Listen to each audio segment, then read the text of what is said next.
Oh, well, before I say anything, I want to say that I was wrong about the B741 songs. They have grown on me big time, and I was very late to jump on the train with those songs. Slightly embarrassed. It's okay, though. We all like what we like at different times. And then Cookie. Cookie has really turned a corner. Last summer I just couldn't help but be like, that guy just looks like such a slob. And I held it against him. His physical appearance, I held it against what I was hearing, which is probably not a smart thing to do, but you couldn't help it. I mean, the guy looked like he washed his hair. Trust me, I know what that looks like twice last summer. And then we got the unfortunate news that sadly he buys boxer shorts at Walmart in Arkansas. His shirts were always wrinkled. It just looked like he maybe slept in them the night before. But this European residency here, the hair looking nice, maybe got some head and shoulders, has the a nice look like ironed clean shirt every day.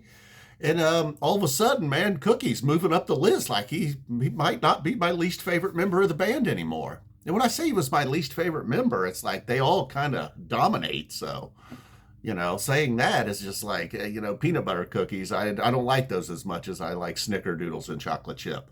Peanut butter cookies are still very good. And yet again, maybe the coolest venue yet they've played.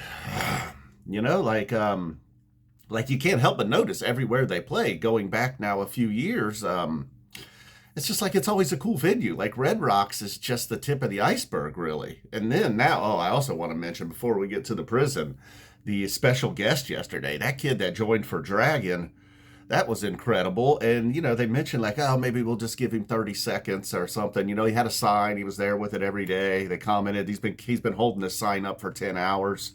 So they let him up to play some Dragon on Stu's guitar. And yeah, they mentioned maybe we'll give you 30 seconds. Well, then Stu just immediately went crowd surfing. He was like, oh shit, I got to get back for the vocals.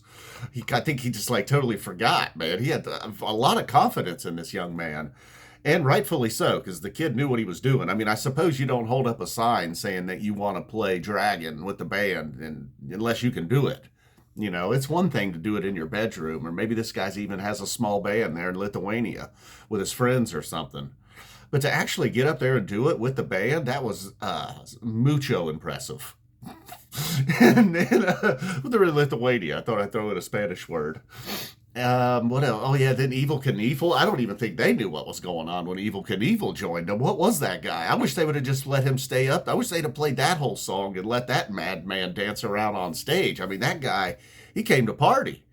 And unfortunately, he was cut short. I think it was Ambrose. He looked like Ambrose was a little bit shell shocked by the whole event, I believe. I don't blame him. So now, I was starting to talk about the venues. Yeah, they always play cool venues. I mean, that place I saw them at Newport, that may have been one of the least impressive place they played. It was just a normal, like, it wasn't cookie cutter though. It was new, it was small. It had an awesome view of, well, if you can have an awesome view of Cincinnati, Great American Ballpark. If there's a show going on there while there's a game going on and the lights are lit up on the stadium, I bet you that looks amazing. So maybe Newport wasn't so bad after all. And then they're at Northerly. I know the previous year they played the Salt Shed in Chicago. Salt Shed, Chicago. Then the place in Nashville that they played a cool place down there in Texas. Just seems like every venue they pretty much play. Now, at a certain point, they may become victims of their own success. And as they get larger, and if they're able to sell 8, 10, 12,000 tickets, well, then, here in the States, the summertime, they may get thrown into the Deer Creeks, the Blossoms, Alpines. Not that those are a shoreline. Not that there's anything. Those are just, it's not playing a former Lithuanian prison that was built in like 1893. I love Alpine and I love Blossom and Deer Creek, but it's just not the same as being in a prison courtyard in Lithuania, I imagine.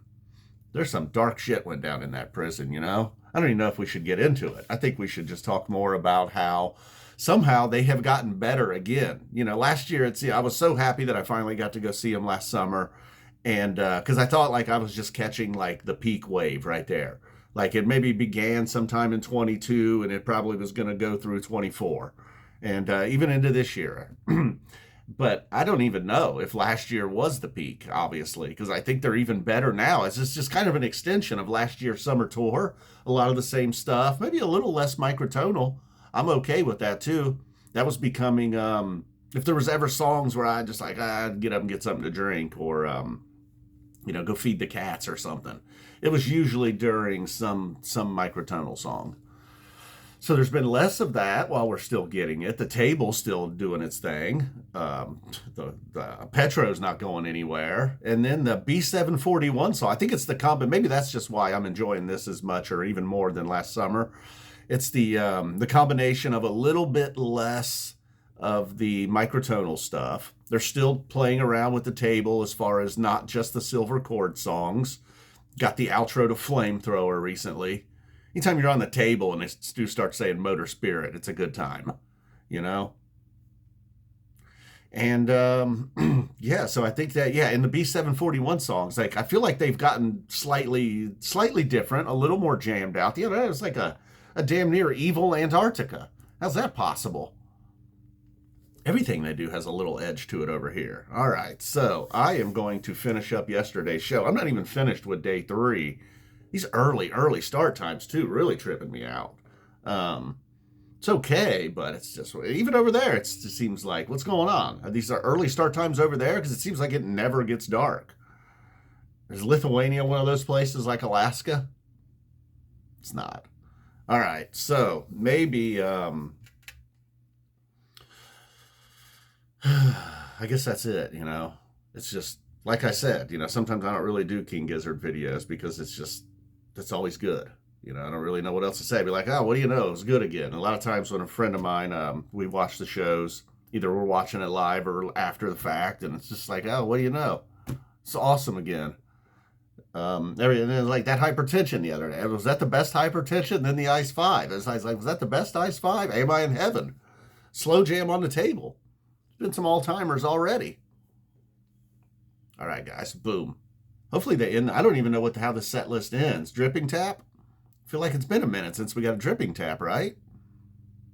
We'll slip on the drip. All right. This was supposed to just be like a 30-second intro, then I was going to do the actual video. Here we are, nearly 7.5 minutes later. Did you guys know Stavros is only 34? It's unbelievable. Boom.